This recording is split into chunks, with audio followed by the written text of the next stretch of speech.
ዱንያም አኼራም ላይ ዋጋ ያስከፍላል ተውበት ካላደረጉ በስተቀር። የሰውን ነፍስ ማጥፋት፣ የሰውን ስም ማጥፋት፣ የሰውን ገንዘብ መቀማት በግይ የሚለው ውስጥ ይካተታል። ሁሉም ወንጀል የራሱ የሆነ መዘዝ አለው፣ የሚያስከፍለው ዋጋ አለ። ነገር ግን በዚህ ሐዲታቸው እንደ ጥጋብ፣ ግፈኝነት እና ዝምድናን እንደ መቁረጥ የአኼራው ቅጣቱ እንዳለ እዚሁ ዱንያ ላይ ዋጋ የሚያስከፍል ወንጀል አላውቅም ብለዋል ነቢዩ ዓለይሂ ሰላቱ ወሰላም።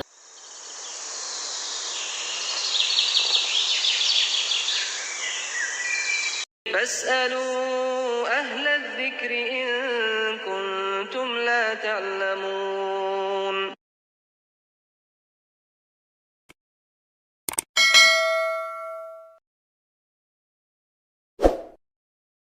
ኢነል ሐምደሊላህ ነሕመዱሁ ወነስተዒኑሁ ወነስተግፊሩህ ወነዑዙ ቢላሂ ሚን ሹሩሪ አንፉሲና ወሚን ሰይአቲ አዕማሊና من يهده الله فلا مضل له ومن يضلل فلا هادي له وأشهد أن لا إله إلا الله وحده لا شريك له وأشهد أن محمدًا عبده ورسوله يا أيها الذين آمنوا اتقوا الله حق تقاته ولا تموتن إلا وأنتم مسلمون يا أيها الناس اتقوا ربكم الذي خلقكم من نفس واحدة وخلق منها زوجها وبث منهما رجالا كثيرا ونساء واتقوا الله الذي تساءلون به والأرحام إن الله كان عليكم رقيبا يا أيها الذين آمنوا اتقوا الله وقولوا قولا سديدا يصلح لكم أعمالكم ويغفر لكم ذنوبكم ومن يطع الله ورسوله فقد فاز فوزا عظيما أما بعد فإن أصدق الحديث كتاب الله وخير الهدي هدي محمد صلى الله عليه وعلى آله وأصحابه وسلم تسليما كثيرا وشر الأمور محدثاتها فإن كل محدثة بدعة وكل بدعة ضلالة وأوصيكم ونفسي بتقوى الله يا عباد الله فاتقوا الله تعالى حق التقوى يا الله باروچوي الله ያዛችሁን በመታዘዝ የከለከላችሁን በመከልከል ሁሌም በሁሉም ቦታ ላይ በሁሉም ጉዳይ ላይ ጌታ አላህን የሚገባውን ፍራቻ ፍሩት፣ አክብሩት። ሁሌ አስታውሱት፣ አትርሱት። ሁሌ አመስግኑት፣ ኒዕማውን ጸጋውን አትካዱ። የአላህ ባሮች ሆይ አላህን ተባረከ ወተዓላ መፍራት የዱንያ የአኼራ ሰላምን ደስታን ያስገኛል። በተቃራኒው ደግሞ አላህን ተባረከ ወተዓላ አለመፍራት ትእዛዙን አለማክበር ለዱንያ ለአኼራ ችግርና አደጋዎች ሁሉ ያጋልጣል። ባለንበት ጊዜ በተለያየ መልኩ የሰው ልጆች ሰላም እንዲያጡ በሕይወታቸው ደስተኛ እንዳይሆኑ የሚያደርጉ ችግሮች፣ ስጋቶች፣ መከራዎች በዝተዋል። የችግርና የመከራ መብዛት አንዱ ሰበብ አላህን ተባረከ ወተዓላ አለመፍራት ነው። ሸሪዓውን አለማክበር ነው። ወንጀል አላህን አለመፍራት ዱንያ አኼራን ያበላሻል። አላህን መፍራት፣ አላህን ማክበር፣ አላህን መታዘዝ፣ በሸሪዓ ሕይወትን መምራት ደግሞ ዱንያን አኼራን ያስተካክላል። ነቢዩ ዓለይሂ ሰላቱ ወሰላም አላህን ማስቆጣት፣ ሕጉን መጣስ፣ ወንጀል መስራት መዘዞችና አደጋዎች እንዳሉት ሲገልጹ ማ ሚን ዘንቢን አጅደሩ አን ዩዐጀለ ሊሳሒቢሂ ልዕቁበቱ መዐ ማ ዩደኸሩ ለህ ሚነል በግይ ወቀጢዐቲ ረሒም ብላ ምንም አይነት የሰው ልጅን አኼራ ላይ ከሚጠብቀው ቅጣት በተጨማሪ ዱንያ ላይ እንዲሰቃይ ችግሮች እንዲበዙበት የሚያደርግ ወንጀል የለም እንደ ግፍና በደል። እነዚሁ ደግሞ ዝምድናን እንደ መቆረጥ ብለዋል። እነዚህ ሁለት ምሳሌዎች ናቸው። አንድ ሰው ግፈኛ ከሆነ በዳይ ከሆነ ጥጋብ አላህን ተባረከ ወተዓላ አለመፍራት በደል እንዲፈጽም የሚያደርገው ከሆነና ዝምድናን የሚቆርጥ ከሆነ አኺራ ላይ ከሚጠብቀው ቅጣት በተጨማሪ እዚሁ ዱንያ ላይ አላህ ተባረከ ወተዓላ የሥራውን ይሰጠዋል ብላ። እነዚህ ሁለት ናሙናዎች ናቸው። ማንኛውም የሰው ልጅ አላህን ተባረከ ወተዓላ በማመፅ ሸይጣንን በማስደሰት ስሜቱን በመታዘዝ የሚሠራው ወንጀል ዱንያም አኺራም ላይ ዋጋ ያስከፍላል፣ ተውበት ካላደረጉ በስተቀር። የሰውን ነፍስ ማጥፋት፣ የሰውን ስም ማጥፋት፣ የሰውን ገንዘብ መቀማት በግይ የሚለው ውስጥ ይካተታል። ሁሉም ወንጀል የራሱ የሆነ መዘዝ አለው፣ የሚያስከፍለው ዋጋ አለ። ነገር ግን በዚህ ሐዲታቸው እንደ ጥጋብ፣ ግፈኝነት እና ዝምድናን እንደ መቁረጥ የአኼራው ቅጣቱ እንዳለ እዚሁ ዱንያ ላይ ዋጋ የሚያስከፍል ወንጀል አላውቅም ብላ ነቢዩ ዓለይሂ ሰላቱ ወሰላም። ሰውን የበደለ ዱንያ ላይ ቢሆን ዋጋውን ማግኘቱ አይቀርም ማለት ነው። ሰውን የምንበድለው በምን መልኩ ነው? አንድም ሐቃቸውን በመከልከል ነው። ሌላው ደግሞ ሰዎች ላይ ጉዳት በማድረስ ነው። ስለ ሰዎች ከሰው ጋር ስንናኗር ወላጅ ልጅ ሊሆን ይችላል፣ ዘመድ ሊሆን ይችላል፣ ጎረቤት ሊሆን ይችላል፣ ሙስሊም ወንድም እህቶች ሊሆኑ ይችላሉ። አብረን ስንናኗር መብትና ግዴታ የሚባል ነገር አለ። ሰዎች ከእኛ ማግኘት ያለባቸውን መከልከላችን ሰውን መጉዳትን በደል ነው። ሰዎች ላይ ማድረስ የሌለብንን ግፍ በደል ማድረስም እንደዚሁ የተከለከለ አላህን ተባረከ ወተዓላ የሚያስቆጣ የበግይ አይነት ነው።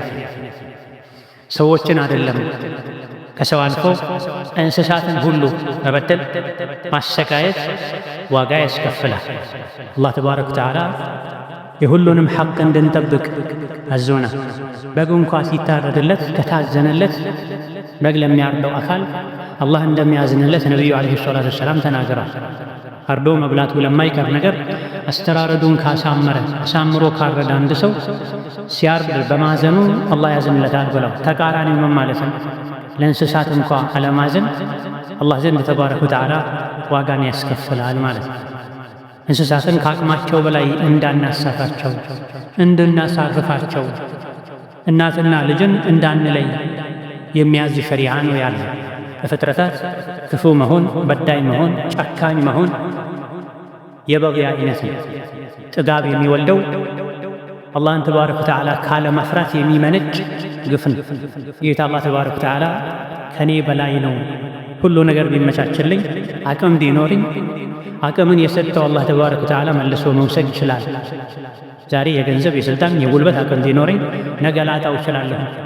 የትኛውም ቦታና ሁኔታ ላይ በሆን በሁሉም ነገር ከሁሉም በላይ የሆነውን አላህን ተባረከ ወተዓላ ማስታወስ አለብኝ፣ አደብ መግዛት አለብኝ ልንል ይገባል። ከላ ኢነል ኢንሳነ ለየጥጋ አን እስተግና። የሰው ልጅ ሀብት ሲያገኝ፣ ስልጣን ሲያገኝ፣ አቅም አለኝ የሚል ስሜት ሲሰማው የጥጋ ወሰን ያልፋል፣ ይጠግባል፣ ማይገባውን ያደርጋል፣ መናገር የሌለበትን ይናገራል።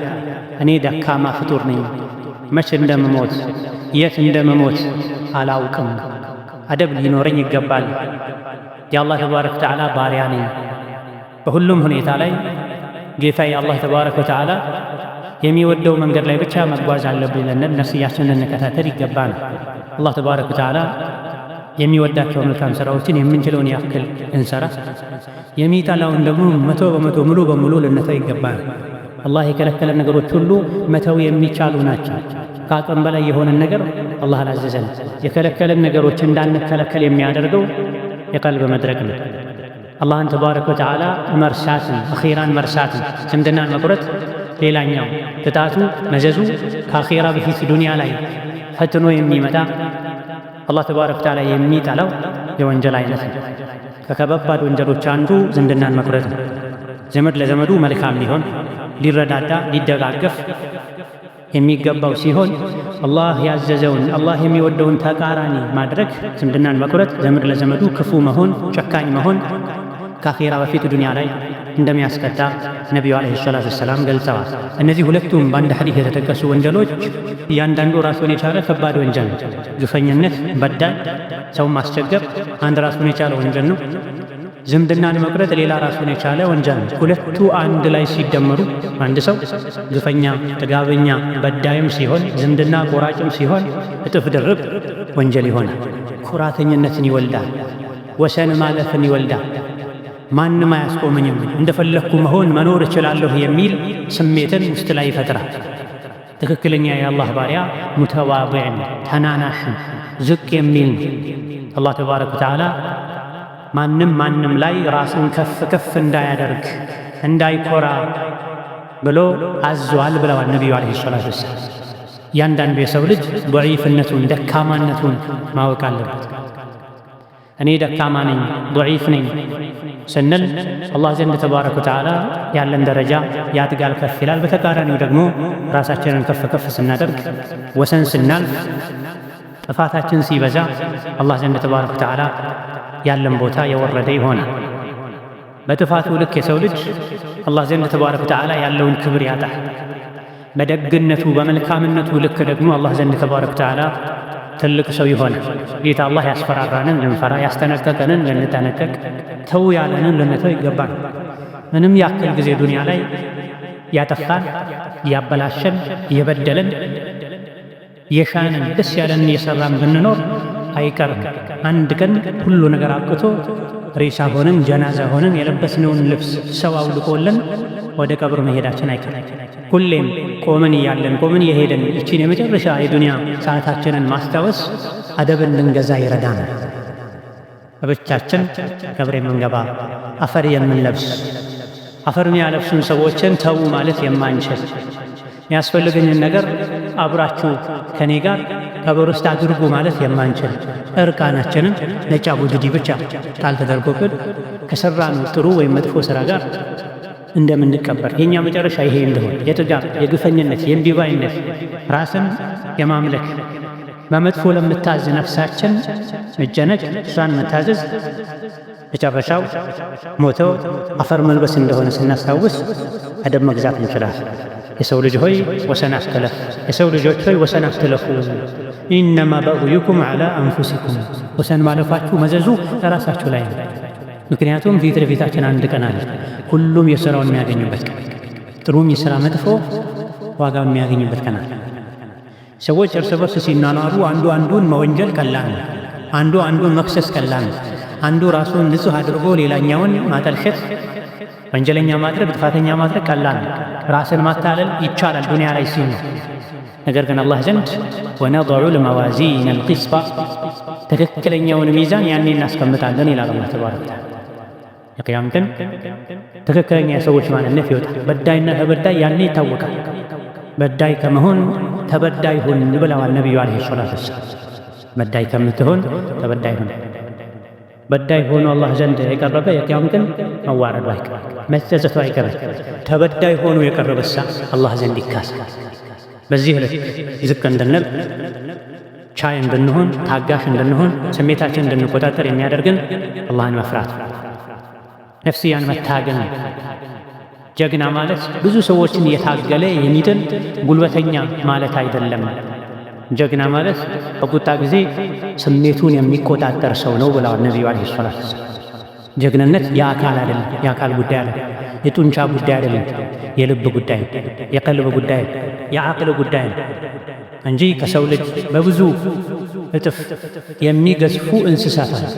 ከሰው ልጅ ይልቅ በብዙ እጥፍ ጉልበት፣ ግዝፈት ያላቸው እንስሳት አሉ። ከሰው ይሻላሉ ማለት ነገሩ በጉልበት አለ። ነገሩ አላህን በመፍራት ዓቅልን በመጠቀም ነው። በስነ ምግባር በመልካም አኽላቆች ከሌሎች በመብለጥ ነው።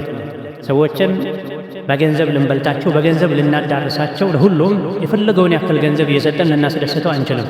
ነገር ግን ከሁሉም ጋር ስነ ምግባራችንን በማስተካከል ለሁሉም በጎ መሆን እንችላለን። ነቢዩ ሰለላሁ ዐለይሂ ወሰለም ስለ ሁስኑል ኹሉቅ ስለ መልካምነት ብዙ ብለው ከሰው ልጆች ሁሉ እኔ ዘንድ በጣም ተወዳጁ ስነ ምግባሩ ያማረ ሰው ነው ብለው፣ የቅያም ቀንም ከኔ ጎረቤት ቅርብ የሚሆነው በጀነት ጸባዩ ያማረ ሰው ነው ብለው። ጸባይ ማማር ማለት የበደለን ይቅር ማለት፣ ሆደ ሰፊ መሆን፣ ከሰዎች መተናነስ ነው። በተቃራኒው ደግሞ እኔ ዘንድ ከእናንተ ውስጥ ከሰዎች ውስጥ የተጠላ ሰው፣ መጥፎ ሰው፣ አኺራ ላይም ከኔ ሩቅ የሚሆን ሰው ማለት አኽላቁ የተበላሸ ሰው ነው፣ ስነ ምግባሩ መጥፎ የሆነ ሰው ነው ብላ። አላህ ተባረከ ወተዓላ የወዳቸው ባህሪያትን አውቀን ልንላበስ፣ የሚጠላቸው ባህሪዎችን ታግለን ከውስጣችን ልናወጣ፣ ሰው የሚባለው በሥራው በስነ ምግባሩ እንደሆነ ልናውቅ ይገባል። والذين إذا فعلوا فاحشة أو ظلموا أنفسهم ذكروا الله فاستغفروا لذنوبهم ومن يغفر الذنوب إلا الله ولم يصروا على ما فعلوا وهم يعلمون ጀነት የተዘጋጀችላቸው ሰዎች ማለት እነዚያ ወንጀል በሰሩ ራሳቸውን በበደሉ ጊዜ አላህን አስታውሰው ኢስቲግፋር የሚያደርጉ ናቸው ይላል። ሰው ሆኖ ማይሳሳት ላይኖር ይችላል። ነገር ግን ትክክለኛ የአላህ ባሮች ሲሳሳቱ ፈጥነው አላህን የሚያስታውሱ ናቸው። በዚህ ጥፋቴ አላህ እንዳይቀጣኝ፣ አላህ እንዳይቆጣኝ፣ ከረሕመቱ እንዳያርቀኝ ብለው ወንጀል ላይ ጥፋት ላይ ችክ የማይሉ የማይጸኑ ተሳሳትኩኝ፣ አጠፋሁኝ፣ ጌታዬ ሆይ ማሪኝ የሚሉ ያበላሹትን የሚያስተካክሉ ናቸው። ኢስቲግፋር የሚያደርጉ ናቸው። ከአላህ ውጪ ወንጀል የሚመር ማን አለ? ማንም የለም። ትክክለኛ የአላህ ባሮች ወለም ዩሲሩ ዐላ ማ ፈዐሉ ያጠፉት ጥፋት ላይ የማይጸኑ ናቸው፣ የማይቀጥሉ ናቸው። ጥፋታቸውን ያወቁ ይላል። እዚህ ዱንያ ላይ ጥፋቱን አውቆ ተጸጽቶ ወደ አላህ የተመለሰ አላህ ይምረዋል። ኡላኢከ ጀዛኡሁም መግፊረቱን ሚን ረቢሂም ይላል ቀጣዩ አንቀጽ። ጥፋታቸውን አምነው ያስተካከሉ፣ የተጸጸቱ፣ አላህን ያስታወሱ፣ እንዳይቀጣኝ ብለው የፈሩ፣ በመጥፎ ሥራ ምትክ መልካም ሥራ የሰሩ፣ ያበላሹትን ያስተካከሉ፣ የእነዚህ ጀዛቸው የሚገባቸው ምህረት ነው፣ ጀነት ነው ብለው ነቢይም ዓለይሂ ሰላቱ ወሰላም አታኢቡ ሚነ ደንቢ ከመን ላ ዘንበ ለሁ ብለው ጥፋቱን አምኖ አውቆ ተውበት ያደረገ ወንጀል እንዳልሰራ ነው የሚቆጠረው ብለው ትክክለኛ ተውበት ካደረገ ከአላህ ጋር በተያያዘ ጌታውን ምህረት የጠየቀ ሁለተኛ ወንጀሉን አልሰራውም ያለ፣ ከሰው ጋር በተያያዘ ደግሞ ሰውን የበደለውን ሰው ይቅርታ የጠየቀ፣ የካደውን ገንዘብ ሐቅ መልሶ የሰጠ፣ ያበላሸውን ያስተካከለ፣ የሰው ስም ያጠፋ ስሙን ባጠፋው ልክ መልካምነቱን የመሰከረ፣ ያበላሸውን ያስተካከለ ከመን ላ ዘንበ ለሁ ወንጀሉን እንዳልሰራው ነው የሚቆጠረው ብላ። ሰው ሁሉ ተሳሳች ነው። ከተሳሳቾች ሁሉ በላጩ ጥሩ ሰው ማለት ተውበት የሚያደርግ ተጸጽቶ የሚመለስ ሰው ነው ብላ። ኢደን የሰው ልጅ እንደመሆናችን ልንሳሳት እንችላለን። ስንሳሳት ስናጠፋ ፈጥነን ልንመለስ፣ ያባላሸውን ልናስተካክል። ትዕቢት፣ ኩራት፣ ማን አለብኝነት አይነት ባህሪ ከውስጣችን ልናወጣ ይገባል። የሰው ልጅ ከበስተላዩ ጌታው እንዳለ ሊያውቅ ይገባል። የሰራውን ሥራ በሙሉ ይዞ አንድ ቀን ቀብር መግባቱ የሥራው ማግኘቱ የማይቀር መሆኑን ሊያስታውስ ይገባል። እስከ መቼ ነው የምንጠግበው? እስከ መቼ ነው እንደፈለገ የምንሆነው? እስከ መቼ ነው ከአላህ የምንርቀው? እስከ መቼ ነው የአላህ ባሮችን የምናስቸግረው? ትርፉ ምንድን ነው? ጥቅሙ ምንድን ነው ልንል ይገባል። ሙስልምነት ሶላትን ጎንበስ ቀና በማለት በዓመት አንዴ ጾምን በመጾም ብቻ አይደል። እውነተኛ ሙስሊም ማለት ከሱ ምላስ ጣጣ ከእጁ ጣጣ ሰዎች የዳኑ ሰው ነው ብሏል ነብዩ ሰለላሁ ዐለይሂ ወሰለም። ምን ማለት ነው? በምላሱ በእጁም በምኑም ሰውን አዳ ማያደርግ ማያስቸግር ማለት ትክክለኛ ሙስሊም ነው። ወላሂ አላመንም፣ ወላሂ አላመንም፣ ወላሂ አላመንም ማን ጎረቤቱን የሚያስጨንቅ ሰው፣ ጎረቤቱ ስጋት ላይ ሰቀቀን ላይ እንዲኖር የሚያደርግ ሰው ወላሂ አላመንም ብሏል ነብዩ ሰለላሁ ዐለይሂ ወሰለም። እለን ኢማንን ሙስልምነትን በስም ብቻ በልብስ በገጽታ ብቻ ልንገድበው አይገባል። ቀድሞ ውስጥን ማስተካከል፣ ከአላህ ጋር ከሰው ልጆች ጋር ያለን ግንኙነት ማስተካከል ይገባል። أقول قولي هذا وأستغفر الله لي ولكم ولسائر المسلمين من كل ذنب وخطيئة فاستغفروه إنه هو الغفور الرحيم. الحمد لله على إحسانه والشكر له على توفيقه وامتنانه، وأشهد أن لا إله إلا الله وحده لا شريك له تعظيما لشانه، وأشهد أن محمدًا عبده ورسوله الداعي إلى رضوانه صلى الله عليه وعلى آله وأصحابه وإخوانه وسلم تسليما كثيرا. أما بعد، በነቢዩ ዓለይሂ ሰላቱ ወሰላም ዘመን አንዲት ሴት ነበረች። የተለያዩ መልካም ሥራዎችን የምትሠራ ከፈርድ ከግዴታው ጾም አልፎ ሱናውን ጾም ሁሉ የምትጾም ሰደቃ የምትሰጥ ይህን ሁሉ የተለያዩ ኸይር ሥራዎችን ከመስራቷ ጋር ግን በዙሪያዋ ያሉ ሰዎችን አዳ የምታደርግ ሴት ነበር፣ የምታስቸግር ሴት ነበር። በምን ነበር የምታስቸግረው? በምላሷ። ለነቢዩ ዓለይሂ ሰላቱ ወሰላም ተነገራቸው። እገሊት መልካም ሥራዎችን ሁሉ ትሠራለች፣ ትጾማለች፣ ትሰግዳለች፣ ሰደቃን ትሰጣለች ከፈርዱ በተጨማሪ ማለት ነው። ነገር ግን ጎረቤቶቿን በምላሷ ታስቸግራለች ሲሏቸው እሷ የእሳት ናት የጀሃነም ናት ብለዋል ዓለይሂ ሰላቱ ወሰላም። ስለዚህ መልካም ሥራ መስራታችንን ብቻ ሳይሆን ማየት ያለብን ይህን መልካም ሥራ የሚያሳጣን መጥፎ ጎንስ የለንም ወይ? ከትዳር አጋሪ ጋር እንዴት ነው የምኖረው? ከጎረቤቶቼ ጋር እንዴት ነው የምኖረው? ከሰራተኛዬ ጋር እንዴት ነው የምኖረው? የአይኔን ሐቅ የምላሴን ሐቅ በአይኔ በምላሴ በእጄ በእግሬ በሰውነት አካላቶቼ በኩል ሊመጣ መልካም ስራዬን ሊያሳጣ የሚችልስ መጥፎ ስራ የለብኝም ወይ ልንል ይገባ ነው። በአንድ በኩል ኸይር ስራ እየሰሩ በሌላ በኩል ሰውን በመበደል የሰው ስም በማጥፋት የሰው ገንዘብ በመቀማት ሰውን በማስቸገር መጥፎ ስራ ምንሰራ ከሆነ ቤትን በአንድ በኩል የገነቡ በሌላ በኩል ማፍረስ ይሆን። ቀን የሚገነቡ ሰራተኞችን መድበው ማታ ደግሞ ቀን የሰሩትን የሚያፈርሱ ሌሎች ሰራተኞችን እንደ መመደብ ይሆን። ከለቲ ነቀضት ገዝለሃ ሚን ባዕድ ቁወቲን አንካታ። ቀን ቀን ሰራተኛ ሙሉ ሲሰራው የዋለውን ስራ ማታ ደግሞ ሌላ የሚያፈርስ ሰራተኛ መመደብ፣ በማግስቱ ደግሞ እንደ አዲስ መጥተው የሚሰሩ ሰራተኞች ኖረው እነሱ የሰሩትንም ቀጣይ ሌሊት ላይ መጥተው ሌላ የሚያፈርስ ሰራተኛ የሚመድብ ከሆነ አንድ ሰው አቅል አለው አይባልም፣ ጤነኛ ነው አይባልም።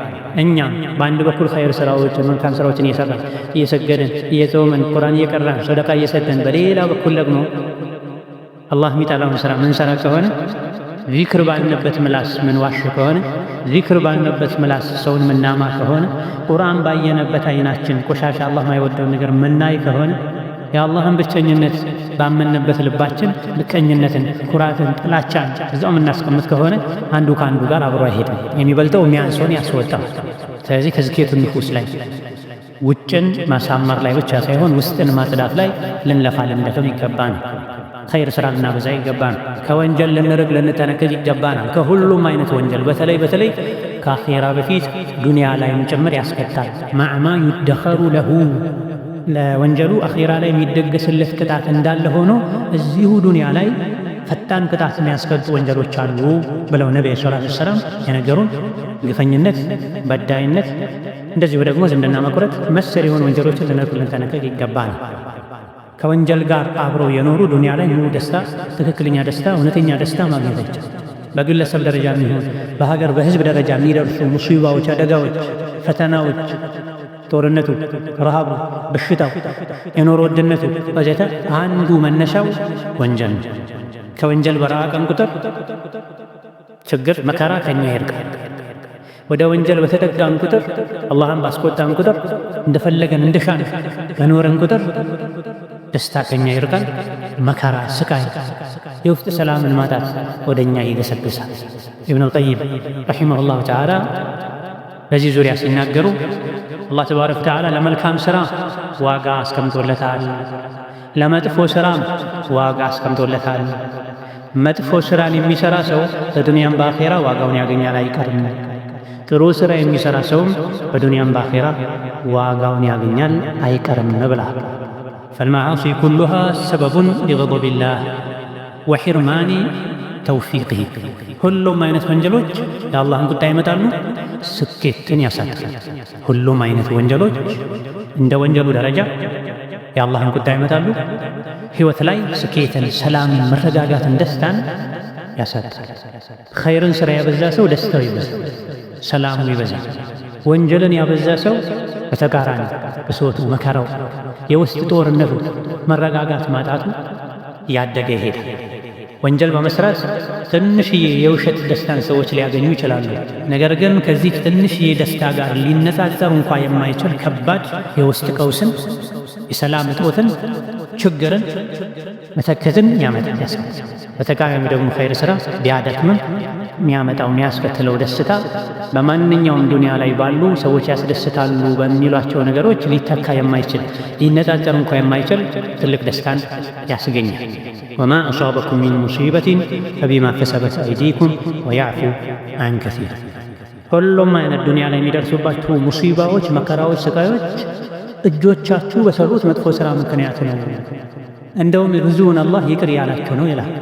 ወደ ሌላ ጣትን ከመቀሰር በፊት እኔ ምን አይነት ሰው ነኝ ልንል ይገባል።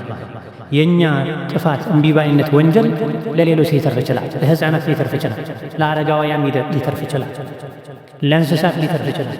በኒ አደም የሰው ልጅ በሚሠራው ግፍ፣ በደል፣ ውሸት፣ ሐሜት፣ ጭካኔ፣ ጥጋብ የዘናግቶች ችግር የሚከሰት ጦርነት የሚበዛው ሰዎች በሕይወታቸው ሰላም እንዲያጡ እየተሳቀቁ እየሰቁ እየተጨነቁ እንዲኖሩ የሚያደርገው የሰው ልጆች ወንጀል። ማን ናቸው ታዲያ ሰው ልጆች? እኔ አይደለሁም ወይ? አንተ አይደለህም ወይ? አንቺ አይደለሽም ወይ? ሰዎች ሲባል ሩቅ የምንሄደው ለምንድን? ራሳችንን ከተጠያቂነት የምናርቀው ለምንድን ነው? ንጹህ ሰው ነኝ የምንለው ለምንድን ነው? በወንጀል ምክንያት ነው ሙሲባ የመጣው ተውበት እናድርግ ሲባል ሰዎች ያሏቸውን ሁሉ ጣቶቻቸውን የሚያዞሩት አንድ ክፉ ነው ብለው ወደ ሳሉት ሰው ነው የሚሆነው። ከራሳችን እንድንጀምር ነው፣ ራሳችንን እንድንገመግም ነው፣ ራሳችንን ዝቅ እንድናደርግ ነው ሸሪዓውን ያዘ። ራሳችንን ንጹህ ስናደርግ ወንጀልን ሌሎች ላይ ስንጭን ችግሩ የተባባሰ ይሄድ። እኔ በዳይ አይደለሁም ወይ? እኔ አጥፊ አይደለሁም ወይ? እኔ ጉድለት ክፍተት የለብኝም ወይ? ሌሎች ላይ ጣቶችን ከመቀሰሪ በፊት ለምን ቀድሜ ራሴን አላጸዳም? ራሴን አልወቅስም? በእኔ በኩል ያለውን ላስተካክልና ወደ ሌሎች ትሸጋገር ብንል ሁሉም በየግሉ ራሱን እንዲያስተካክል የዓለማችን ችግር ሙሲባ በተቀረፈ በቀነሰ ነበር። ቀን ከሌሊት እያጠፋን የእኛን ጥፋት ሌሎች ላይ የምንጭን ከሆነ ምንንቃት ከሆነ የእኛ ትንሽ ናት ምንል ከሆነ ይሄ ሁሉ በላይ የመጣብን በነገሌ ምክንያት ነው ምንል ከሆነ በላው መቼም ሊያባራ ይቀንሳል። ኢዳ ቡልመን፣ ግፍን፣ በደልን ራስን አጽድቶ ሌሎችን ማቁሸሽን እንረቅ። ሐሰናት ኸይር ሥራ ልናበዛ ከወንጀል ከየትኛው ከሁሉም አይነት አላህ ከሚጠላው ወንጀል ልንጠነቀቅ ይገባል። እርስ በርስ ልንዋደድ፣ ልንከባበር፣ ልንመካከር፣ አንዱ ለአንዱ ኸይር ሊያስብ ይገባል። ሙእምን ለሙእምን እንደ አንድ አካል ነው ብለዋል ነቢ ሰለላሁ ዐለይሂ ወሰለም። ሙስሊም ወንድሙ ላይ ሊኮራ፣ ሸር ሊያስብ፣ ጀርባ ሊሰጥ እጽሞ አይገባል። ዙልም የሚመጣው በዚህ ምክንያት፣ ግፈኝነት በዳይነት የሚመጣው በዚህ ምክንያት። ሲጀመርም እኔ ከወንድም ከቶቼ ጋር በራህመት በእዝነት በመተባበር በመከባበር በመመካከር እንድንኗኗር ነው የታዘዝኩት ካለን መሀል ላይ መጋጨት እንኳ ቢኖር መልሶ መታረቅ መመካከር ችግሩን መፍታት ይገኛል። ተቃራኒው ጭካኔ፣ አመፅ፣ እምቢባይነት አላህ ቀጥሉት ያለውን ዝምድና የዲን ትስስር በጣጥሶ መሄድ ሲኖር ይሄ ኩራትን፣ ዙልምን፣ በደልን ያስከትላል። ምንም ያክል ጊዜ ዱንያ ላይ ብንኖር አንድ ቀን በአቡግዲ ጨርቅ በከፈን ተከፍነን ቀብር ውስጥ መግባታችን አይቀርም። ያኔ ወይም ወደ ጀሃነም ወይም ወደ ጀነት በሮች እንዲከፈቱልን የሚያደርገው አሁን ዱንያ ላይ የሚኖረን ቆይታ ምን አይነት ሰው ነኝ? ስሞት ቀብሬ ሲዘጋ ሰዎች አፈላልገው ሲሄዱ የሚኖረኝ ሁኔታ ምንድን ነው የሚመስለው? ዛሬ እዚሁ ራሳችንን ጠይቀን ፈትሸን ተውበት አድርገን አላህ ተባረከ ወተዓላ የሚወደው አይነት ማንነት ላይ ሆነን መውሰድ ልንጠብቅ ይገባናል። ثم صلوا وسلموا على البشير النذير والسراج المنير لقد أمركم ذلك ربكم قائلا إن الله وملائكته يصلون على النبي يا أيها الذين آمنوا صلوا عليه وسلموا تسليما اللهم صل وسلم وبارك على عبدك ورسولك نبينا محمد وعلى آله وأصحابه وأتباعه وسلم تسليما كثيرا اللهم أعز الإسلام والمسلمين وأذل الشرك والمشركين ودمر أعداءك أعداء الدين اللهم اجعل هذا البلد آمنا مطمئنا سخاء رخاء وسائر بلاد المسلمين اللهم آمنا في دورنا وأوطاننا ولا تسلط علينا بذنوبنا من لا يخافك فينا ولا يرحمنا اللهم إنا نسألك الهدى والتقى والعفاف والغنى اللهم إنا نسألك الهدى والتقى والعفاف والغنى اللهم إنا نسألك فعل الخيرات وترك المنكرات وحب المساكين وأن تغفر لنا وترحمنا وإذا أردت بعبادك فتنة أن تقبضنا إليك غير مفتونين اللهم حبب إلينا الإيمان وزينه في قلوبنا وكره إلينا الكفر والفسوق والعصيان واجعلنا اللهم من الراشدين اللهم اجعلنا هداك مهتدين غير ضالين ولا مضلين ربنا هب لنا من أزواجنا وذرياتنا قرة أعين واجعلنا للمتقين إماما اللهم إنا نسألك الخير كله عاجله وآجله ما علمنا منه وما لم نعلم ونعوذ بك من الشر كله عاجله وآجله ما علمنا منه وما لم نعلم آمين والحمد لله رب العالمين.